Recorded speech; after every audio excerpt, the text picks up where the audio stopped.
Hello, good morning all. Students, can you hear me?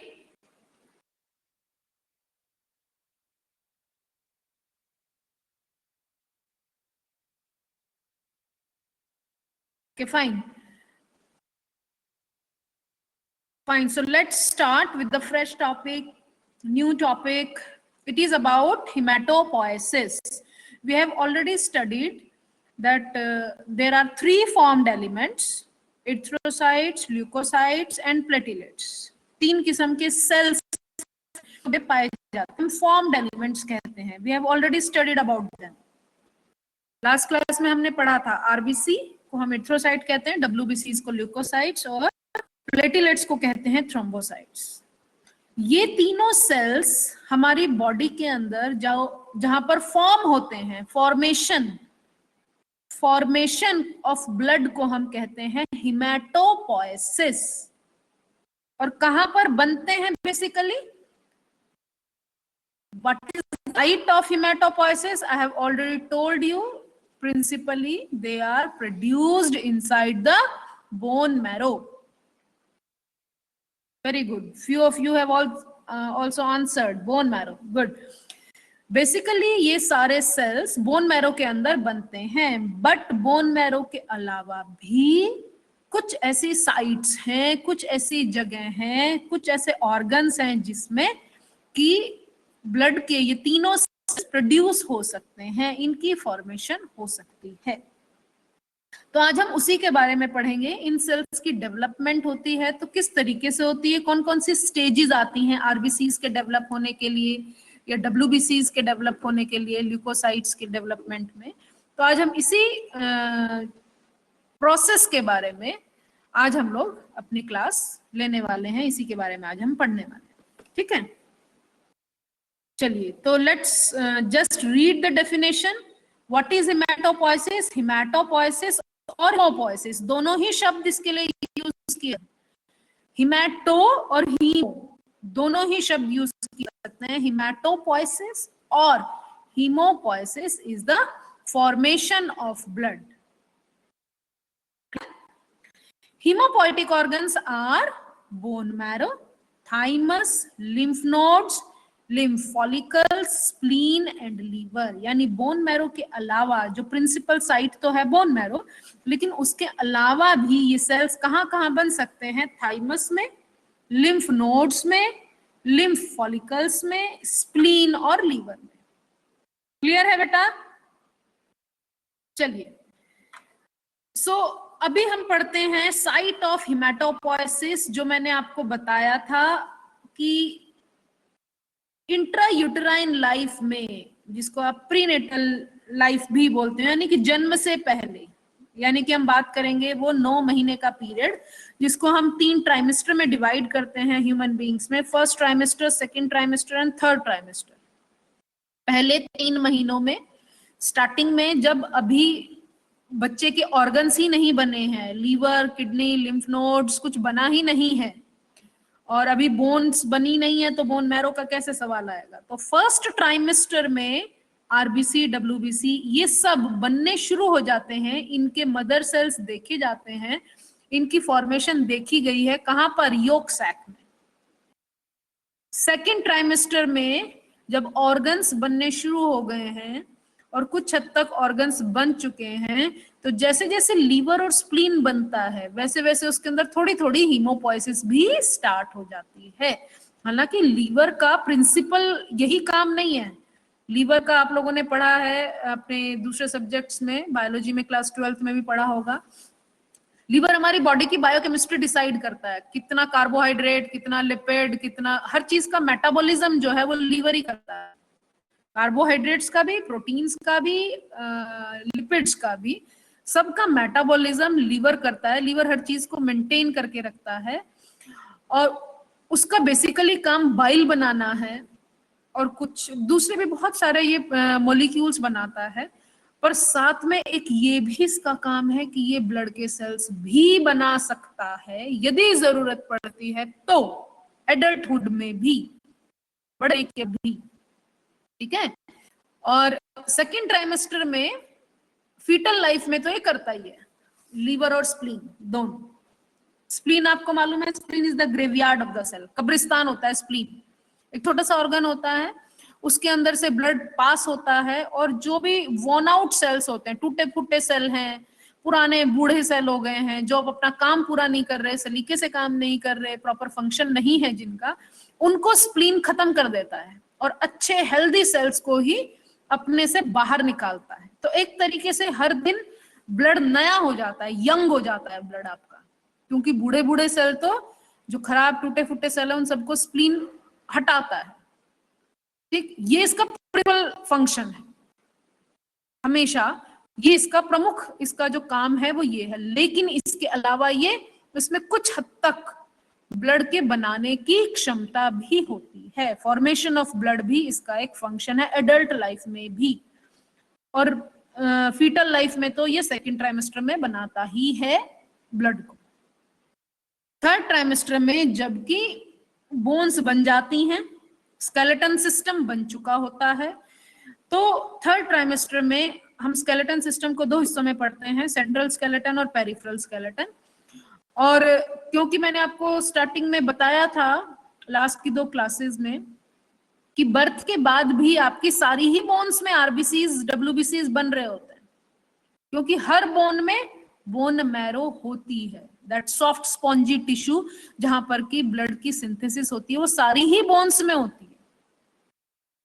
ठीक, लेकिन with the years, जैसे जैसे साल बढ़ेंगे, जैसे जैसे उम्र बढ़ेगी बच्चे की, बोन के अंदर वो सॉफ्ट स्पॉन्जी टिश्यू खत्म हो जाता है, सिकुड़ जाता है, और उसकी जगह फैटी टिश्यू और बोनी टिश्यू आ जाता है, कैल्शियम फॉस्फेट सब डिपॉजिट हो जाते हैं, क्योंकि बोन्स को स्ट्रेंथन करना मेन काम है। स्केलेटन सिस्टम जो है वो किस लिए है, जो हमारी बॉडी को सीधा खड़ा कर सके, फ्रेमवर्क दे सके हमारी बॉडी को।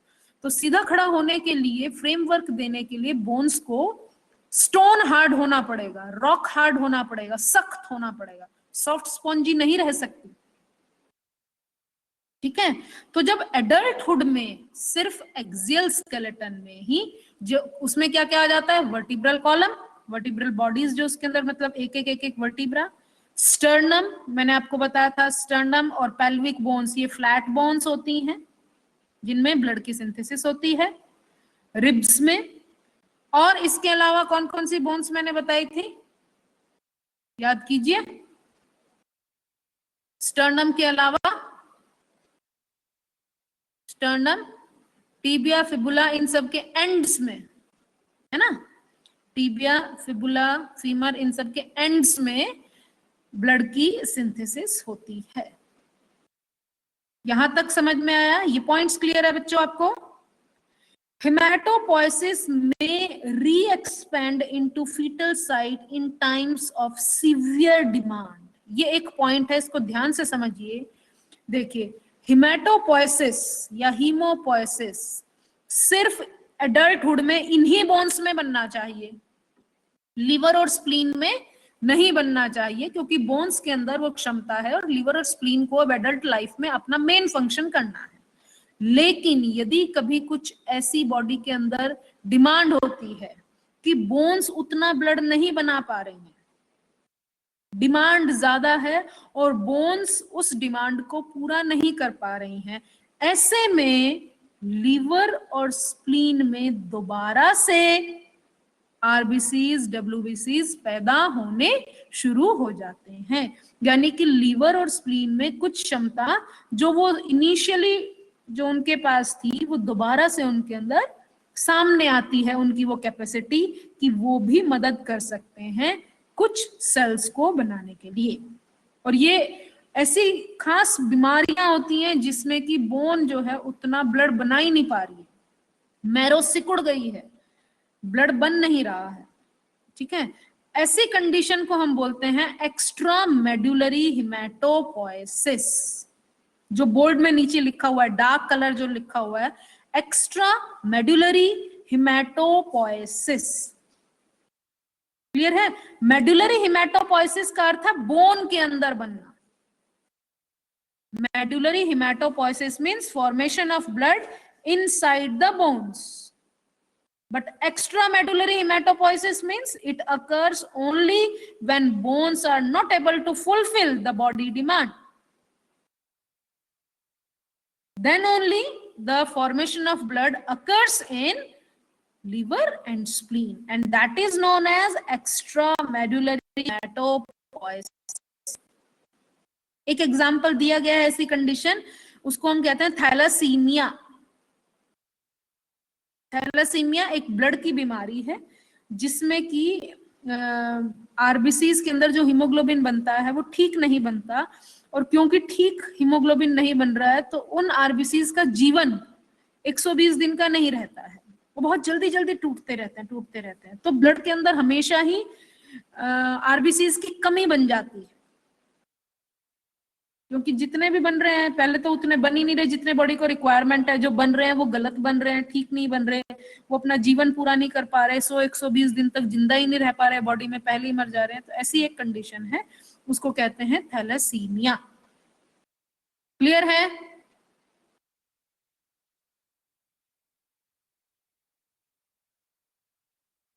चलिए, यहां एक आपको ग्राफ दिया गया है, इस ग्राफ में आप देखिएगा, इस ग्राफ को हमने दो हिस्सों में बांटा है, प्री नेटल लाइफ, बर्थ, और फिर पोस्ट नेटल। प्री नेटल को हमने 9 महीनों में, एक्स एक्सिस को देखिए बेटा, नीचे वाली लाइन को देखिएगा, एक्स एक्सिस को वहां लिखा है prenatal, PRENATAL, prenatal यानी जन्म से पहले, उसको हमने 9 महीनों का पीरियड में दिखाया है।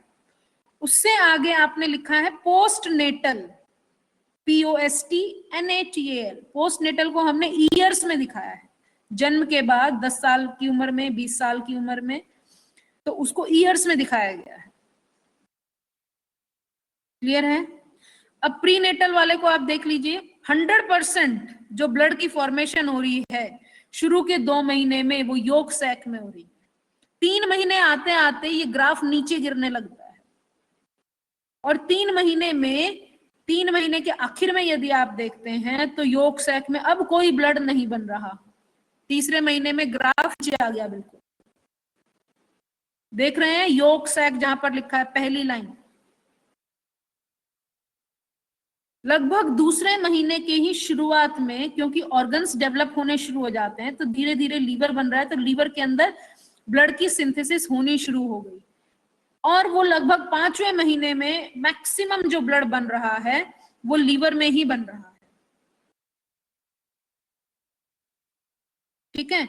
इसी तरीके से स्प्लीन के अंदर भी तीसरे महीने से ही, क्योंकि स्प्लीन बन गई तो स्प्लीन के अंदर भी ब्लड की फॉर्मेशन होने लगी, लेकिन वो भी 7वें महीने पर आकर जो है अपना काम करना बंद कर देता है, ये ब्लड बनाने वाला काम। ठीक है? 4th मंथ में आप देखिए धीरे धीरे 4th मंथ से लेके 9वें महीने तक एक सीधी सीधी लाइन ऊपर चढ़ती जा रही है।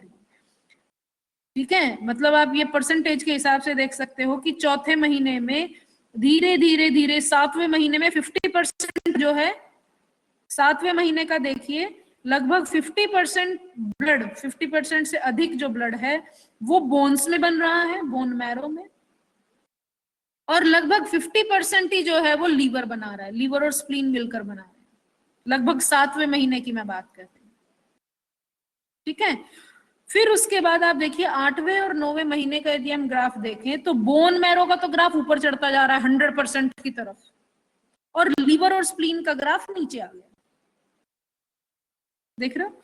5वें महीने तक तो इनका ग्राफ ऊपर चढ़ रहा है, इनके अंदर आरबीसी डब्ल्यूबीसी बनाने की क्षमता बढ़ती जा रही है, लेकिन 5वें महीने के बाद इनकी हीमोपोइसिस की कैपेसिटी धीरे धीरे डिक्रीज होती चली जा रही है, और बोन के अंदर, बोन मैरो के अंदर आरबीसीज की प्रोडक्शन होनी शुरू हो जाती है, हीमोपोइसिस होना शुरू हो जाता है। इस ग्राफ को समझना जरूरी है। पहले 9 मंथ्स का जो ग्राफ है उसे ध्यान से आप लोग देखिए। फर्स्ट ट्राइमेस्टर में पहले 3 महीनों में यदि आप देखते हैं तो जो भी ब्लड की फॉर्मेशन हो रही है वो सिर्फ योक सैक में हो रही है,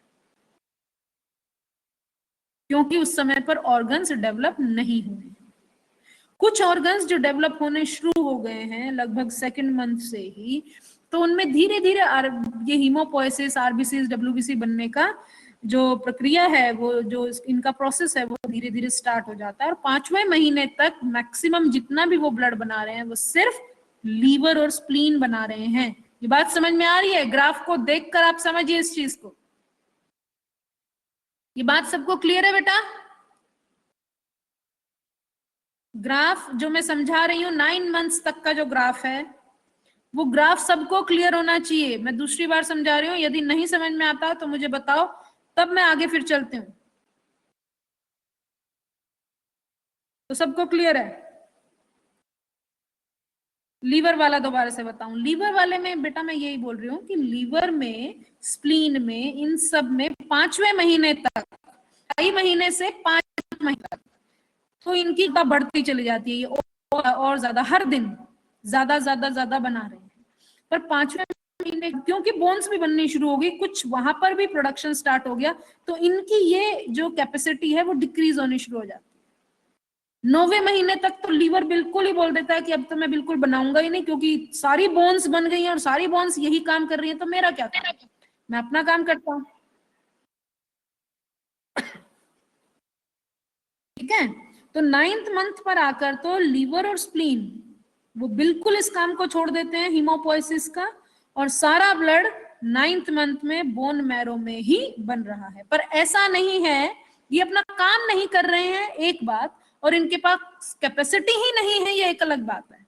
ऐसा नहीं है कि इनके पास कैपेसिटी ही नहीं है, ये कर ही नहीं सकते ब्लड की फॉर्मेशन, ये कर सकते हैं, लेकिन क्योंकि इस समय सारी बोन्स एक्टिव हैं, सारी बोन्स अपना ब्लड बना रही हैं, तो जब बोन्स अपना काम कर रही है तो लीवर कह रहा है मैं अपना काम कर लूं।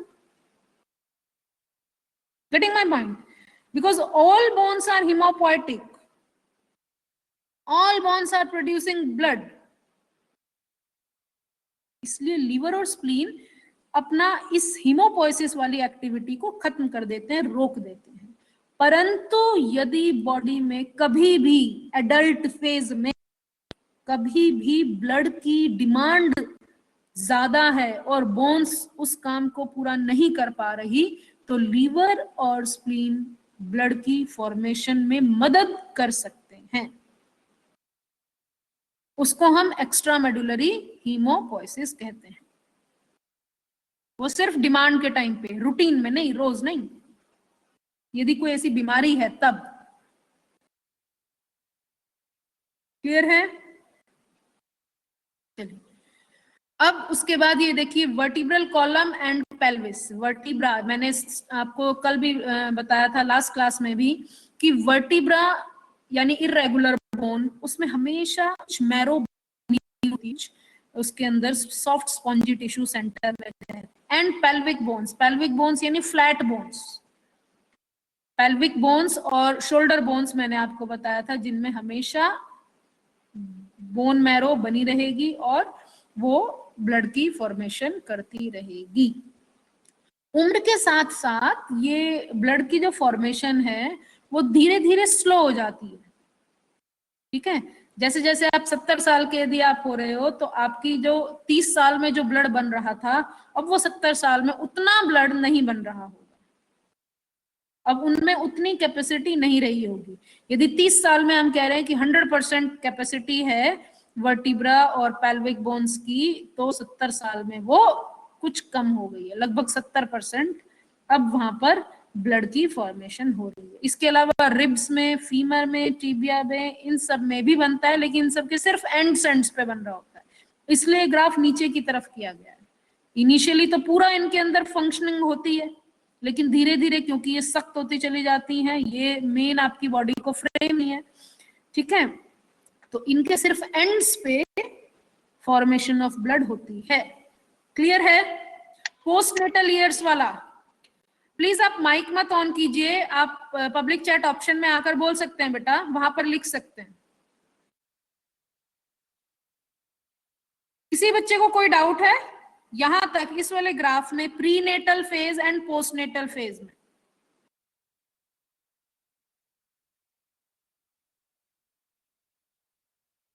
Okay fine, okay, thank you. चलिए अब अगली स्लाइड को हम देख लेते हैं। यहाँ पर भी उसी चीज को मैंने दोबारा दोहराया। यहाँ पर थोड़ा सा ये जो आप रेड रेड देख रहे हो ना स्पॉट स्केलेटन सिस्टम में, ये थोड़ा सा आपको याद दिलाने के लिए कि ब्लड कहाँ कहाँ पर बन रहा है। ठीक है, देखिए वर्टिब्रल कॉलम पूरी रेड कलर की दिखाई हुई है, रिब्स में रेड कलर है, हिप बोन्स में रेड कलर है, और ये जो फीमर, टिबिया, ये सब जो रेडियस अल्ना की और पैरों की जो बोन है उनके एंड एंड थोड़ा थोड़ा मैरो है।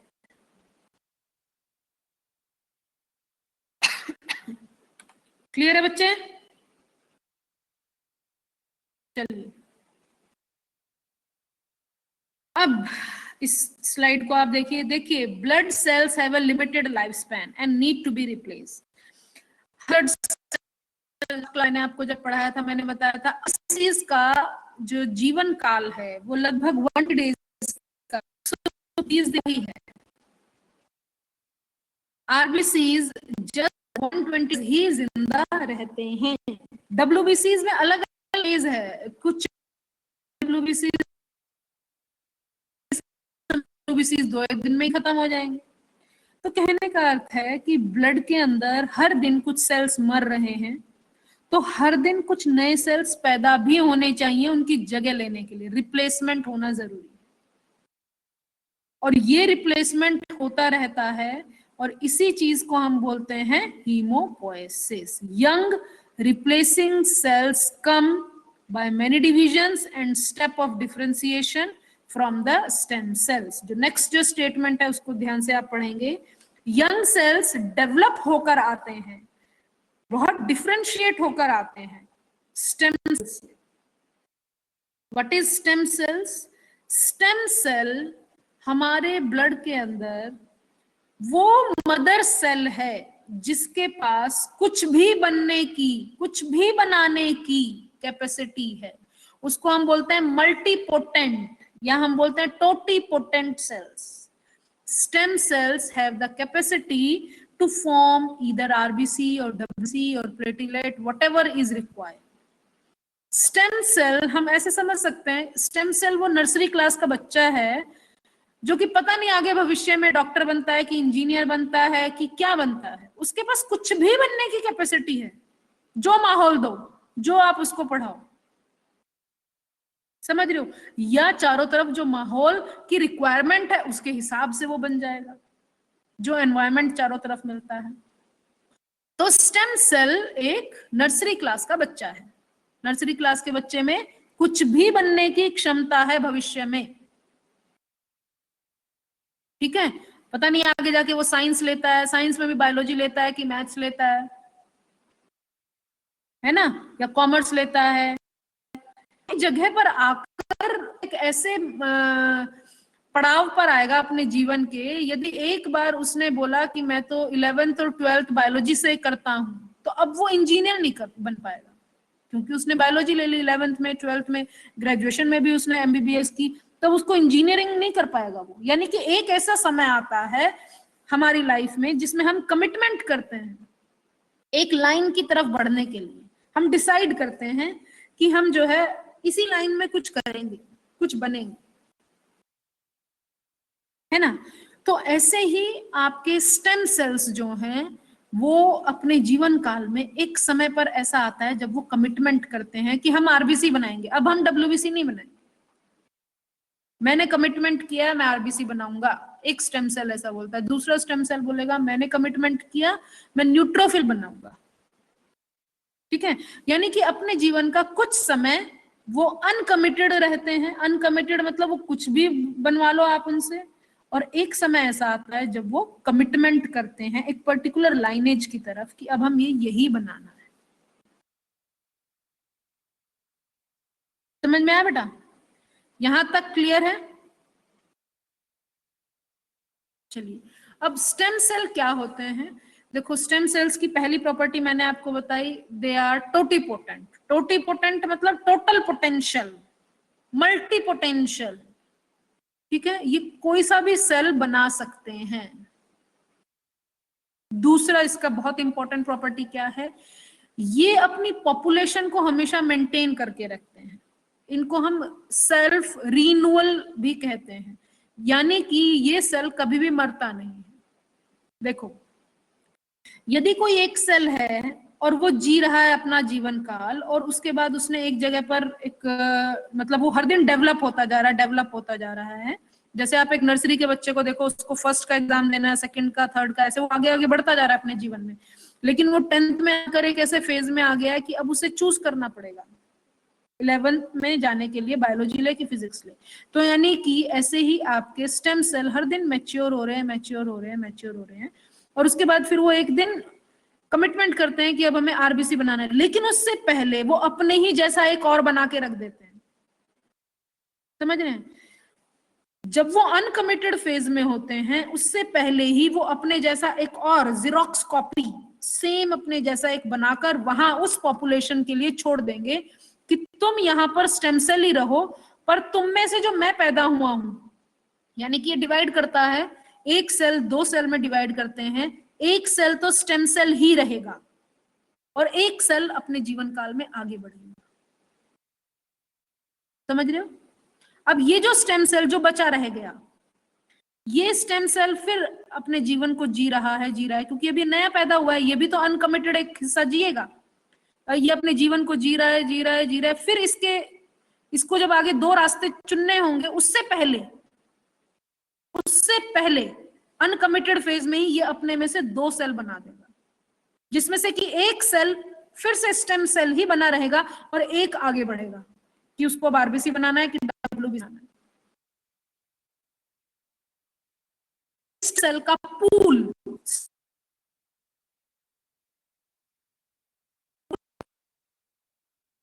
है, ये अमर है, इनके पास कैपेसिटी है, ये भी कम नहीं होता, क्योंकि ये एक तरह से बड़ा नहीं होना चाहते।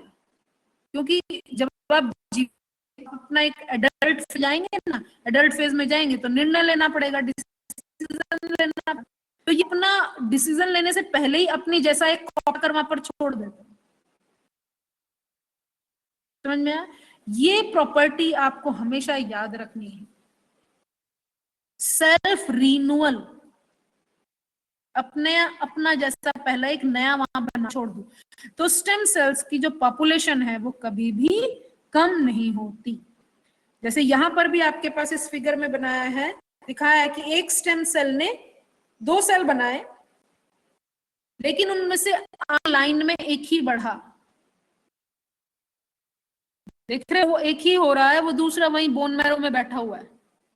वो कह रहा है मुझे बनना ही नहीं है आरबीसी डब्ल्यूबीसी, तुम बनो, तुम आरबीसी बनो, डब्ल्यूबीसी बनो, कुछ भी बनो, और जब बन जाओ, मैच्योर सेल बन जाओ, तब ब्लड में चले जाना, अभी बोन मैरो में ही रहो। इमेच्योर सेल हमेशा बोन में रहता है। जब ये मैच्योर हो जाता है, जब ये बड़ा बन जाता है कि हाँ अब ये एक फुल फ्लेज्ड इर्थ्रोसाइट बन गया, या एक फुल फ्लेज्ड न्यूट्रोफिल बन गया, कंप्लीट एक परफेक्ट इस्नोफिल बन गया, तभी ब्लड में आते हैं। इमेच्योर सेल कभी भी ब्लड सर्कुलेशन में घूमता हुआ नहीं नजर आता, ना ही आना चाहिए। यदि इमेच्योर कभी भी है, मान ब्लड सैंपल लिया, माइक्रोस्कोप, उसकी एक ब्लड फिल्म बनाकर कौन से सेल्स हैं, और आपको अचानक वहां पर इमेच्योर सेल्स दिख रहे हैं, आरबीसीज की इमेच्योर सेल्स दिख रहे हैं, या हो सकता है डब्ल्यूबीसी के किसी के इमेच्योर सेल दिख रहे हैं, तो ऐसी कंडीशन नॉर्मल इंडिविजुअल की ही होती, ये ब्लड कैंसर का साइन होता है। हम आप क्लासेस में पढ़ोगे, ल्यूकीमिया अलग अलग किस्म के हैं, ब्लड कैंसर, और ब्लड कैंसर में कोई भी एक लाइन अफेक्ट हो सकती है, हो सकता है आरबीसीज के इमेच्योर सेल्स दिख रहे हैं ब्लड में, या डब्ल्यूबीसीज के दिख रहे हैं, कोई भी आपको लाइन ऑफ सेल अफेक्ट हो सकती है, तो ऐसे में इमेच्योर सेल्स दिखते हैं। अदरवाइज इमेच्योर सेल कभी भी सर्कुलेशन में नहीं होने चाहिए। सिर्फ और सिर्फ mature cells, mature erythrocyte, leukocytes, platelet सिर्फ मैच्योर होकर परफेक्टली जब वो बन जाएं, तभी वो बोन मैरो से बाहर निकलते हैं। क्लियर है?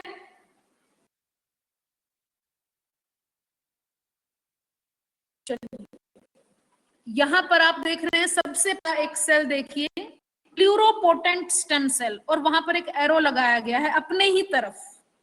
प्लूरोपोटेंट सेल घुमाकर एक एरो मैंने अपनी तरफ प्लूरोपोटेंट सेल की तरफ ही लगाया।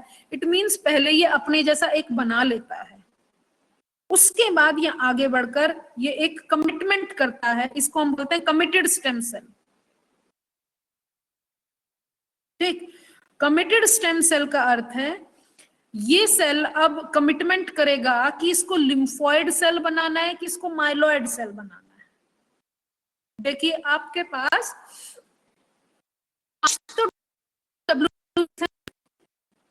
पांचों WBCs कौन कौन से हैं?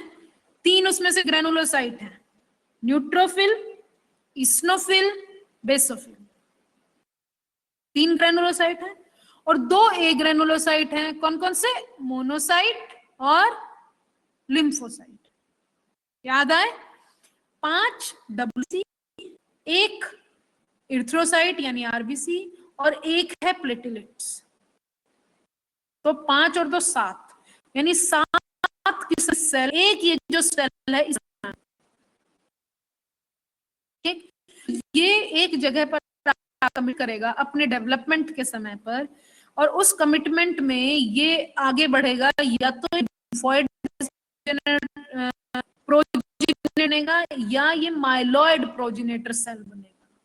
माइलॉइड जो सेल होते हैं वो तीनों के तीनों ग्रेनुलोसाइट को बना सकता है और RBC को बना सकता है। ध्यान से सुनिए, जो माइलॉइड सेल है वो क्या कर सकता है? वो प्लेटिलेट भी बना सकता है, वो न्यूट्रो, इस्नो, बेसोफिल इन तीनों को भी बना सकता है, वो मोनोसाइट भी बना सकता है और वो इर्थ्रोसाइट भी बना सकता है। यानी कि इन 7 में से सिर्फ एक सेल है जो वो नहीं बना पाएगा और उसका नाम है लिम्फोसाइट। 7 सेल में से आपके 6 सेल माइलॉइड प्रोजेनेटर सेल से ही बनने हैं, माइलॉइड सीरीज से ही बनने हैं।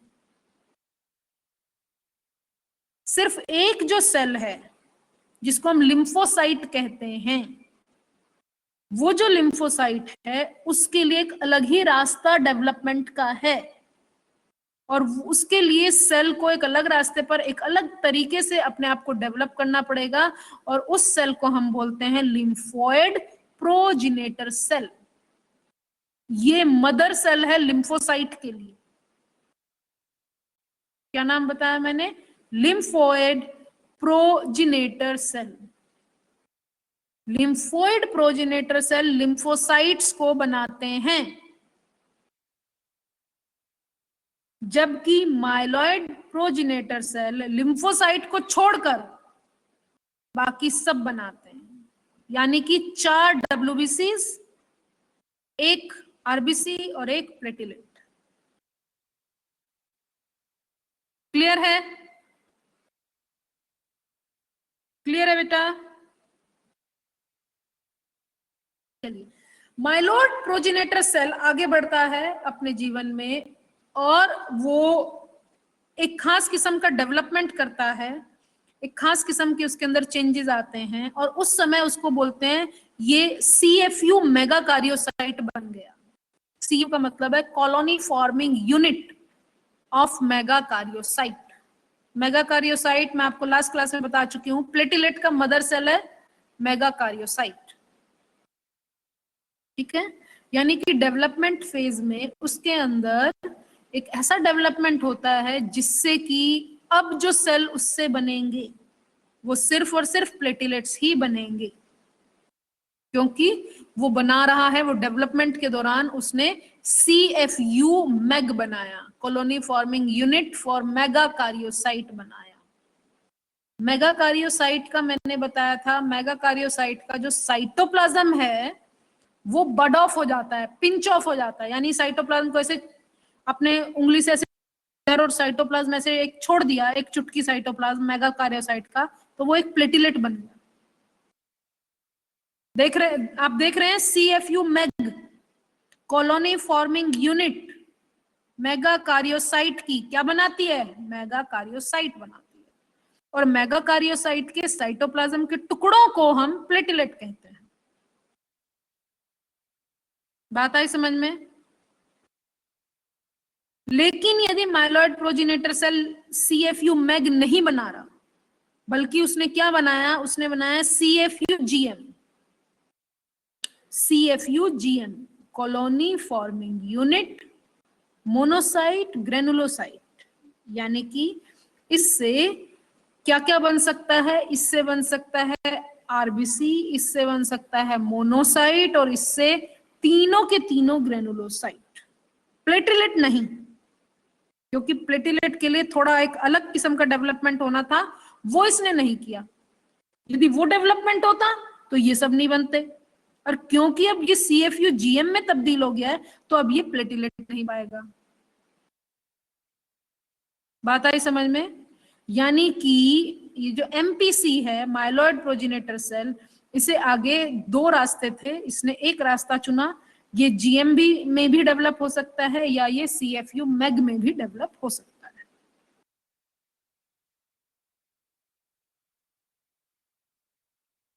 क्लियर है? ये बात सबको समझ में आई? बेटा ज्यादा या कम चांस नहीं होंगे कि ज्यादा चांस किसके बनने के, कम चांस किसके बनने के, ऐसा नहीं है। उसको सब कुछ ही बनाना है। देखो स्टेम सेल को हर दिन आरबीसी भी बनाने हैं, डब्ल्यूबीसी भी बनाने हैं, प्लेटलेट भी बनाने हैं, क्योंकि हर दिन कुछ सेल्स मर रहे हैं, तो हर दिन उनको रिप्लेस करना है। रिप्लेस करना है तो कोई सेल कुछ रास्ता चुन सकता है, कोई कुछ चुन सकता है, और ये डिपेंड करता है चारों तरफ जो उसे एनवायरमेंट मिल रहा है। आप अपने विषय में सोचिए, यदि आप छोटे स्कूल में जब नर्सरी केजी में थे, आपने वहां तो डिसीजन नहीं ले लिया कि आपको डॉक्टर ही बनना है, या आपको मेडिकल लाइन लेनी है, या आपको नॉन मेडिकल लेनी है। आप तो एक एक पड़ाव पार करते गए, फर्स्ट, सेकंड, थर्ड, फोर्थ। आपने 10th तक ऐसे पढ़ लिया। 10th में आकर आपको लेना था डिसीजन कि आप बायोलॉजी लेंगे, कि आप केमिस्ट्री, कि आप सॉरी मेडिकल लेंगे, नॉन मेडिकल लेंगे, कॉमर्स लेंगे, आर्ट्स लेंगे, क्या लेंगे आप। ठीक, अब आपने कोई एक रास्ता क्यों चुना होगा, वो देखिए। आपके चारों ऐसे एनवायरमेंटल फैक्टर्स होंगे। वो एनवायरमेंटल फैक्टर कैसे क्या हो सकते हैं, या तो आपके मार्क्स जो हैं वो किसी सब्जेक्ट में बहुत अच्छे आए हो, आपकी उसी सब्जेक्ट में इंटरेस्ट है। दूसरा क्या हो सकता है, कॉलेज आसपास ही मिल गए आपको, आप कह रहे हो बायोलॉजी लेकर और मैं इस कॉलेज में एडमिशन ले लूंगा, मेरा काम यहाँ पर सॉल्व हो जाएगा। आपने किसी को देखा हो कि भाई वो यहाँ से पढ़कर उसने ये किया था, मैं भी यही कर लेता हूँ। तो कुछ एनवायरमेंटल फैक्टर्स होते हैं जो आपको ट्रिगर करते हैं एक पर्टिकुलर रास्ता चुनने के लिए। मानते हैं आप इस बात को? आपने एक फिजिक्स या कोई टीचर से, किसी से आपने कंसल्ट किया हो, कुछ तो रहा। आपने बायोलॉजी ली, या किसी ने मैथ्स लिया, या किसी ने कॉमर्स लिया।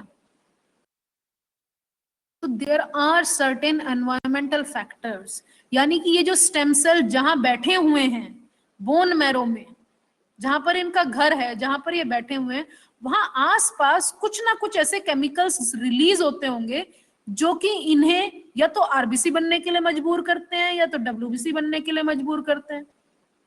कुछ वहां पर सराउंडिंग में कुछ वहां पर केमिकल्स रिलीज होते हैं, उसको हम बोलते हैं कि एनवायरमेंटल फैक्टर्स वहां पर कौन कौन से हैं। उन एनवायरमेंटल फैक्टर्स, उन सराउंडिंग फैक्टर्स, उन सराउंडिंग मॉलिक्यूल्स के कारण ये सेल्स, कुछ ग्रोथ फैक्टर्स वहां पर होते हैं जिनके कारण कि ये सेल एक पर्टिकुलर लाइनेज की तरफ अट्रैक्ट होते हैं और उधर ही डेवलप होते हैं, उसी लाइन में फिर ये डेवलप होते हैं।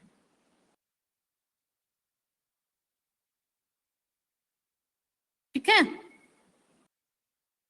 तो उसके अकॉर्डिंग जो है कोई भी एक सेल या तो वो आरबीसीज यानी इर्थ्रोसाइट बनाएगा, उसके लिए उसको इर्थ्रोइड लाइनेज पे जाना पड़ेगा, यानी कि इर्थ्रोइड लाइन के हिसाब से हर दिन उसमें डेवलपमेंट होगा। या तो उसको इधर माइलॉइड सीरीज में उसको ग्रेनुलोसिटिक सीरीज के हिसाब से वो न्यूट्रोफिल, इस्नोफिल या बेसोफिल बनाएगा। क्लियर है? हम इन एनवायरमेंटल फैक्टर्स के बारे में भी आगे थोड़ा पढ़ेंगे। ठीक है, चलिए, ये वाली स्लाइड क्लियर है बच्चों? मैं अगली स्लाइड लगाने जा रही हूँ. Is it clear to you all? MLT first year, MM first year, okay fine. तो अब इधर आप देखिए, स्टेम सेल से एक डेवलप सेल जो बन रहा है. स्टेम सेल से कहानी शुरू हुई थी कि स्टेम सेल्स डेवलप होकर मैच्योर सेल्स बनाएंगे. स्टेम सेल से डेवलप होकर एक मैच्योर सेल बन रहा है. उसके बीच में एक सेल को कई पड़ाव पार करने पड़ रहे हैं, है ना. हम एक एक स्टेप के बारे में थोड़ा थोड़ा सा पढ़ेंगे. सबसे पहले स्टेम सेल था, उसको हम godfather of the cell बोलते हैं. Godfather of the cell, है ना. वो एक टोटीपोटेंट स्टेम सेल है. Totipotent means total potential, full fledged, उससे आप कुछ भी करवाओ.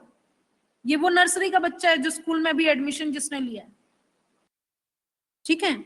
इसके पास अनलिमिटेड सेल्फ रिन्यूअल कैपेसिटी है. ये बहुत बार अपने जैसी कॉपी बना सकता है. इसके पास अनलिमिटेड डिफरेंशिएशन का पोटेंशियल है. डिफरेंशिएशन का पोटेंशियल क्या होता है कि मैं जो चाहे वो रूप धर लूं, यानी कि मैं किसी भी लाइन में डेवलप होकर डिफरेंशिएट होकर दिखा सकता हूं. डेवलप और डिफरेंशिएशन में अंतर है. डेवलपमेंट तो है कि आप एक इंसान, एक आप बन गए हो. डिफरेंशिएशन का मतलब है जैसे आपने इंजीनियरिंग कर ली. अब इंजीनियरिंग में हमने मैकेनिकल इंजीनियरिंग करा कि हमने इलेक्ट्रिकल इंजीनियरिंग किया, हमने बायोलॉजी ली है, एक अलग बात है. लेकिन हम MBBS कर रहे हैं या हम नर्सिंग कर रहे हैं या हम टेक्नीशियन में है, MLT टेक्नीशियन, मतलब समझ रहे हैं आप. That is differentiation. हमने अपने आप को दूसरों से कैसे अलग किया, यानी कि हमारे अंदर कुछ खास, हमने अपने अंदर प्रॉपर्टीज को डेवलप किया है. तो ये जो स्टेम सेल्स हैं, इनके पास अनलिमिटेड डिफरेंशिएशन की कैपेसिटी होती है, यानी कि ये अपने अंदर कोई भी प्रॉपर्टी को पैदा कर सकते हैं. These are present in very small numbers. इनकी कम होती है population. They are highly resistant to chemotherapy. आजकल आपको मालूम है जब कैंसर का ट्रीटमेंट होता है तो लोग कीमोथेरेपी कराते हैं, है ना. कीमोथेरेपी में क्या होता है, वो सेल्स को डेवलप नहीं होने देता, क्योंकि कैंसर का ट्रीटमेंट है. कैंसर में क्या होता है, एक सेल बार बार डिवाइड होता जा रहा, होता जा रहा, होता जा रहा, गांठ बन जाती है ना. Multiply multiply multiply. तो कीमोथेरेपी की जो दवाइयां होती हैं, वो दवाइयां बॉडी के अंदर मल्टीप्लिकेशन को रोकती हैं, ठीक है. लेकिन ये वो सेल है जिसपे कीमोथेरेपी का भी असर नहीं होता, ठीक है. ये बोन मैरो के अंदर ही रहते हैं, ब्लड में घूमते हुए नजर नहीं आएंगे. आया तो कभी कोई का वैसे आते ही नहीं है. They are present only in the bone marrow. इनके ऊपर एक खास किस्म का एक स्ट्रक्चर देखा जाता है, यानी कि हम बोलते हैं उसको, हम CD कहते हैं, क्लस्टर ऑफ डिफरेंशिएशन. यानी कि इसकी जो मेम्ब्रेन यदि आप बाहर से देखते हो इन सेल्स की, तो उस पर एक खास किस्म का, हम ऐसा समझ सकते हैं जैसे एक मोहर है उसके ऊपर, एक मार्क है, ठीक है. उसको आपने CD बोला, CD34. खास किस्म के प्रोटीन से कुछ इसकी मेम्ब्रेन के ऊपर एक, आप ये बोल सकते हो एक खास ही कुछ क्लस्टर ऑफ डिफरेंशिएशन का अर्थ होता है प्रोटीन्स या ग्लूकोज के मॉलिक्यूल्स को मिलाकर एक स्पेसिफिक एक जो है स्ट्रक्चर बनाया गया, और जो बाकियों में नहीं है लेकिन इसमें है, ठीक है. तो उसको हम CD के नाम से लिखते हैं, CD, और उसको नंबर दे दिया जाता है. तो इसके ऊपर जो एक खास किस्म का, जो इसका स्ट्रक्चर अलग है दूसरों से, तो इसके ऊपर एक CD34 का स्ट्रक्चर देखा जाता है. CD34 एक एंटीजन जैसा स्ट्रक्चर इसको देखा जाता है. और देखने में यदि हम इसको माइक्रोस्कोप में देखें कि ये सेल दिखता कैसा है माइक्रोस्कोप में, तो ये ऐसा दिखेगा जैसे कि एक छोटा लिम्फोसाइट. लिम्फोसाइट क्या था, एक अग्रेनुलर ल्यूकोसाइट, एक WBC था जिसमें कि कोई ग्रेन्यूल्स नहीं हो, ठीक. यदि इनमें कोई डिसफंक्शन हो जाता है, यदि ये इनकी पॉपुलेशन खत्म हो जाती है या इनके अंदर कुछ कमी आ जाती है, तो हमें अप्लास्टिक एनीमिया नाम की बीमारी हो जाती है. अप्लास्टिक एनीमिया यानी कि खून बनना धीरे धीरे हमारी बॉडी में बंद हो जाता है। इस बीमारी में ऐसा होता है। या किसी किस्म का ल्यूकीमिया हो सकता है, कैंसर हो सकता है किसी किस्म का, blood cancer. Leukaemia means blood cancer. किसी पर्टिकुलर WBC का नंबर जो है वो अफेक्ट हो जाता है, ठीक है। तो इसको हम बोलते हैं totipotent stem cell, godfather of the cell, creator of all the cell. इसी के कारण सब कुछ है, ये पहला सेल है, इसको हम बोलते हैं स्टेम सेल। दूसरा जो सेल है, इससे अगला पड़ाव मल्टीपोटेंट स्टेम सेल्स में, इसमें हम देखेंगे कि दो किस्म के स्टेम सेल्स, लिम्फोइड और माइलॉइड। अभी जो मैंने आपको पीछे पिक्चर में मैंने आपको दिखाया, हालांकि इनके पास भी सेल्फ रिन्यूअल की कैपेसिटी होती है।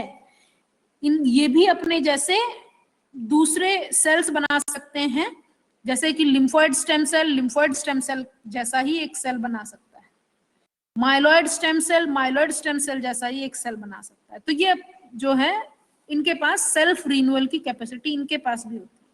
लेकिन यदि कोई सेल लिम्फोइड स्टेम सेल बन गया तो अब वो लिम्फोसाइट ही बनाएगा।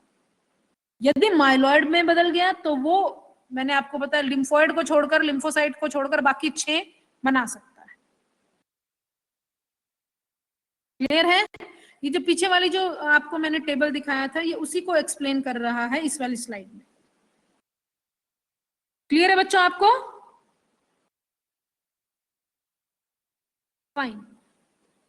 लिम्फोइड स्टेम सेल जो है, यदि लिम्फोइड स्टेम सेल्स सिर्फ लिम्फोसाइट बनाते हैं, और यदि ये लाइन खराब होती है, यानी कि इसके अंदर यदि किसी भी किस्म की कोई एबनॉर्मेलिटी आती है, तो इससे लिम्फोसिटिक ल्यूकीमिया होता है।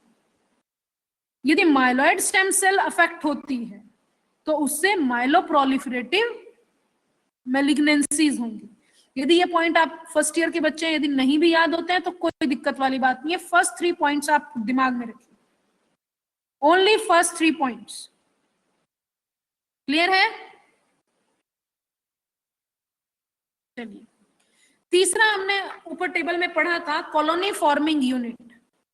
कॉलोनी फॉर्मिंग जो है वो ग्रेनुलोसाइट, मैक्रोफेज, मेगाकार्योसाइट, इनकी एक बन गई।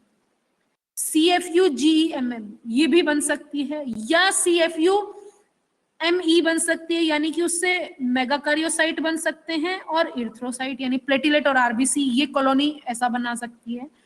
या CFU-GM colony forming unit granulocyte और मोनोसाइट बना सकती है, या CFU-G भी बन सकती है, कॉलोनी फॉर्मिंग यूनिट ग्रेनुलोसाइट भी बना सकती है। समझ रहे हैं आप? देखिए, यहां तक भी सेल्फ रिन्यूअल की कैपेसिटी है, ये अपने जैसे दूसरे बना सकते हैं।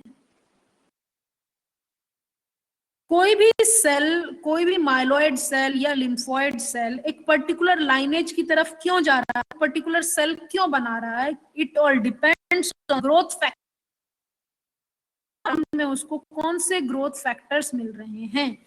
यदि वहां इरिथ्रोपोएटिन हार्मोन है तो CFU-E बनेगा, CFU-E बनेगा। यदि वहां पर दूसरे ग्रोथ फैक्टर्स हैं, ग्रोथ फैक्टर CSF है, तो वो CSFU-G को बनाएगा। यानी कि चारों तरफ जैसा ग्रोथ फैक्टर होगा वैसा ही कॉलोनी फॉर्मिंग यूनिट डेवलप होगी। Is it clear? चलिए, सेलुलर पाथवे ऑफ हिमेटोपोइसिस, ये तीसरा जो प्रिकर्सर ब्लास्ट सेल है। प्रिकर्सर ब्लास्ट सेल का मतलब है ये पहले वो सेल होते हैं जिनको माइक्रोस्कोप में देख सको, और जिसको आप बोलोगे कि अब इरिथ्रोब्लास्ट सिर्फ इरिथ्रोब्लास्ट यानी RBC ही बनाएगा, अब ये प्लेटलेट नहीं बना सकता। इससे पहले वाली जो स्थिति थी, इससे एक स्टेप यदि हम पीछे जाएं तो वहां एक कॉमन सेल था, वो RBC भी बना सकता था और प्लेटलेट भी, ठीक। लेकिन यहां पर जब ब्लास्ट सेल बन जाएगा, ब्लास्ट सेल यदि बन गया, इरिथ्रोब्लास्ट बनेगा तो उससे RBC ही बनेंगे, माइलोब्लास्ट बनेगा तो उससे ग्रेनुलोसाइट बनेंगे, मोनोब्लास्ट बनेगा मोनोसाइट बनेंगे, लिम्फोब्लास्ट बनेगा लिम्फोसाइट बनेंगे, मेगाकार्योब्लास्ट बनेगा तो प्लेटलेट बनेगा। इनकी सेल्फ रिन्यूअल की कैपेसिटी बहुत कम है, समझे? ये पहले सेल होते हैं जिसको आप माइक्रोस्कोप में देखकर आइडेंटिफाई कर सकते हो। यदि आपने बोन मैरो में से सैंपल लिया तो ये पहले वो ब्लास्ट सेल्स, वो पहला सेल होता है जिसको आप माइक्रोस्कोप में आइडेंटिफाई करते हो कि ये इरिथ्रोसाइट का सेल है, इरिथ्रोब्लास्ट है।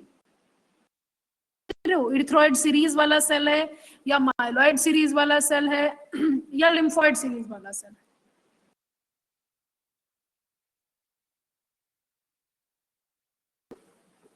क्लियर है?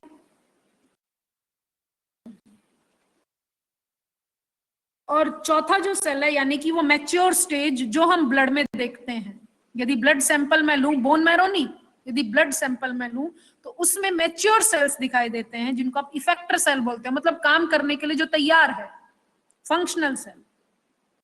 ठीक, जैसे रेड सेल है, न्यूट्रोफिल है, मोनोसाइट है, लिम्फोसाइट है, प्लेटिलेट है, हम इनके बारे में ऑलरेडी पढ़ चुके हैं। आरबीसी का काम क्या है? ऑक्सीजन को लेके जाना या कार्बन डाइऑक्साइड को लेके जाना, और 120 उसका दिन का उसका जीवन है।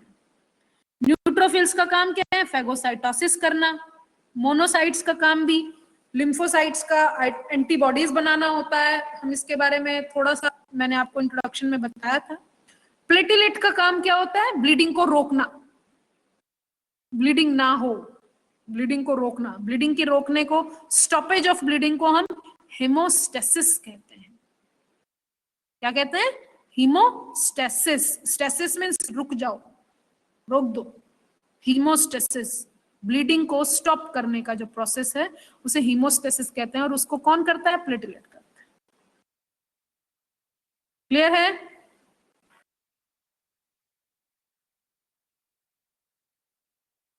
चलिए यहां पर आप देखिए, मैंने पूरा अब एक्सप्लेन नहीं किया यहाँ पर कि CFU बनाया हो या मैंने आपके सामने उससे पहले कमिटेड स्टेम सेल बनाया हो। मैंने डायरेक्ट यहाँ पर आपके पास लिखा है कि स्टेम सेल से दो लाइनेज बन सकती हैं, लिम्फोपोइसिस भी हो सकता है या माइलोपोइसिस भी हो सकता है। लिम्फोपोइसिस के दौरान लिम्फोसाइट बनेंगे, माइलोपोइसिस के दौरान आप देख लीजिए ये सब बनेंगे। PMN, PMN का अर्थ क्या है बच्चों? PMN की फुल फॉर्म होती है पॉलीमॉर्फोन्यूक्लियर सेल। लिख लीजिएगा इसको नोटबुक में, polymorphonuclear cell. Polymorphonuclear cell is another name for neutrophil.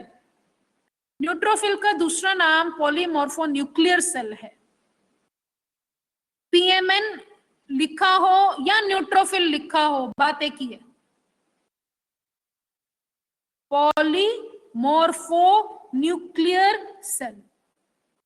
ठीक, ये तीनों के तीनों ग्रेनुलोसाइट हैं, यानी कि इनके साइटोप्लाज्म में दानेदार चीज होती है, ग्रेन्यूल्स होते हैं, न्यूट्रोफिल, इस्नोफिल और बेसोफिल। यदि मोनोसाइटोसिस वाला डेवलपमेंट होता है तो मोनोसाइट बनेगा। इरिथ्रोपोइसिस माने आरबीसीज का डेवलपमेंट। मेगाकार्योपोइसिस या थ्रोम्बोपोइसिस, ये दोनों ही शब्द इस्तेमाल किए जाते हैं प्लेटिलेट्स की फॉर्मेशन के लिए। कौन कौन से शब्द? मेगाकार्योपोइसिस और थ्रोम्बोपोइसिस। प्लेटिलेट्स के बनने के प्रोसेस को हम ये कहते हैं मेगाकार्योपोइसिस और थ्रोम्बोपोइसिस। क्लियर है?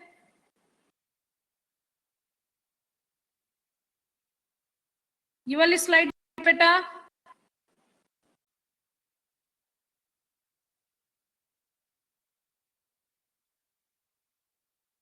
ठीक है। अच्छा, ये अब एक एक सेल की स्टेजेस हैं कि न्यूट्रोफिल बनेगा तो कितनी स्टेजेस होंगी, और मैं एक एक की आपको सीरीज लिखवाऊंगी और इसके बारे में हम थोड़ा डिटेल में पढ़ेंगे। आज का लेक्चर बेटा यहीं खत्म करते हैं, टाइम हो चुका है, इट्स 12:57। ये वाली स्लाइड मैं अगली क्लास में आपको एक्सप्लेन करूंगी। इससे पहले यदि किसी को भी कोई डाउट हो, क्योंकि न्यूट्रोफिल की करनी है, फिर मुझे आपको आरबीसीज की करनी है, एक एक सेल की मैं आपको एक्सप्लेन करूंगी। आरबीसीज की, लिम्फोसाइट्स की, प्लेटिलेट्स की, न्यूट्रोफिल, इस्नोफिल, बेसोफिल, हर एक की मैं आपके सामने सीरीज नेक्स्ट क्लास में हम लोग इसको डिटेल में पढ़ेंगे। अभी तक जिस बच्चे का यदि कोई डाउट है तो आप लोग मुझसे पूछ सकते हैं।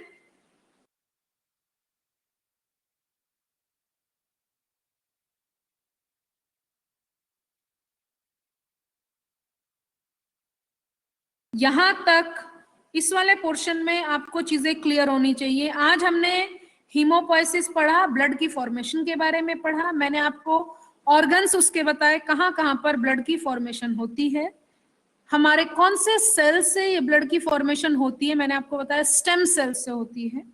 स्टेम सेल्स की कुछ हमने प्रॉपर्टीज पढ़ी, that they are self renewal, they have the capacity of self renewal and they have the potential of forming many cells, so they are known as pluripotent cells or totipotent cells, means they can produce any of the cells. और उसके बाद फिर हमने देखा कि एक step आता है जब सेल को कमिटमेंट करना पड़ता है और उसको हम कमिटेड स्टेम सेल कहते हैं। कमिटेड स्टेम सेल जिस लाइन की तरफ अट्रैक्ट हो रहा है वो डेवलप होकर डिफरेंशिएट होकर वही पर्टिकुलर सेल बनाएगा, दूसरा नहीं बना पाएगा। कमिटेड स्टेम सेल्स आगे ब्लास्ट सेल्स बनाते हैं। इर्थ्रोब्लास्ट बना तो वो डेवलप होगा इर्थ्रोसाइट में, लिम्फोब्लास्ट बना तो वो डेवलप होगा लिम्फोसाइट में। तो इस तरीके से जितने भी आपके मैच्योर सेल हैं उन सब की एक ब्लास्ट सीरीज है। एक पहला सेल होता है ब्लास्ट सेल, वो डेवलप होकर मैच्योर सेल बनाएगा। स्टेम सेल से ब्लास्ट सेल बनेंगे, ब्लास्ट सेल से मैच्योर सेल बनेंगे। यहां तक सबको बात समझ में आनी चाहिए। स्टेम सेल से ब्लास्ट सेल्स बनते हैं और ब्लास्ट सेल्स मैच्योर होकर एक मैच्योर सेल बनाते हैं जो बोन मैरो से निकलकर पेरिफेरल सर्कुलेशन में आता है और अपना काम करता है, जिसको आप इफेक्टर सेल भी कहते हैं। क्लियर है बच्चों? स्लाइड नंबर 12 तक हमारा लेक्चर आज हुआ है और इसके बाद स्लाइड नंबर 12 के बाद से मैं अगली क्लास में आपको यहां से आगे एक्सप्लेन करूंगी। एक एक सेल की हम डेवलपमेंटल सीरीज पढ़ेंगे। That's all for today. Thank you all. No doubts it seems. Okay, bye. Okay, thank you बच्चों. Okay.